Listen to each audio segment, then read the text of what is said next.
So when you're reading things like the Epic of Gilgamesh, the Epic of Gilgamesh, for people who don't know, is one of the oldest versions of a lot of the stories that you hear in the Bible. Very similar to them. There always seems to be a great flood. There's a few heroes. There's angry gods. There's a bunch of stuff going on.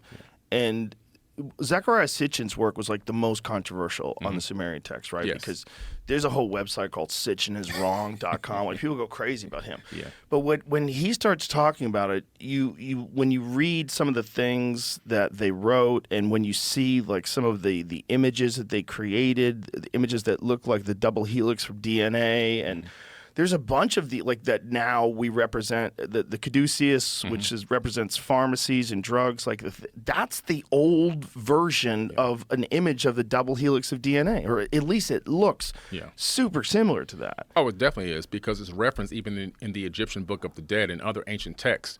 So there's no coincidences here. Now, Zecharia Sitchin, I don't particularly go by his work. Not because it's controversial. I believe he was one of the greatest researchers of all time. And the reason why is because he laid out so much information for us to begin to scratch our head and ask questions. But what I figured out was that by going through the UCLA CDLI online cuneiform digital library, say that fast 10 times, I was able to take stone tablets and decipher them myself. So anyone can go online to the UCLA CDLI online cuneiform digital library and read these stone tablets for themselves. You don't need Zecharia Sitchin. You don't need anyone else.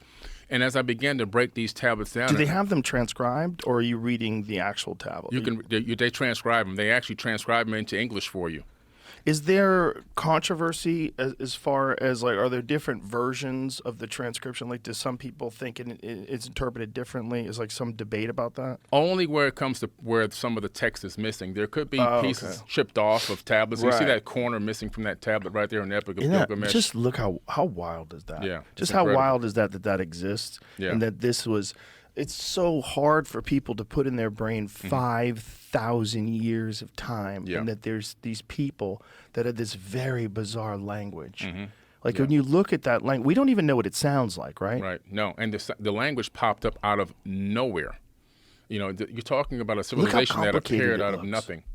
It looks like computer code. It does. Doesn't it? Yes, it does.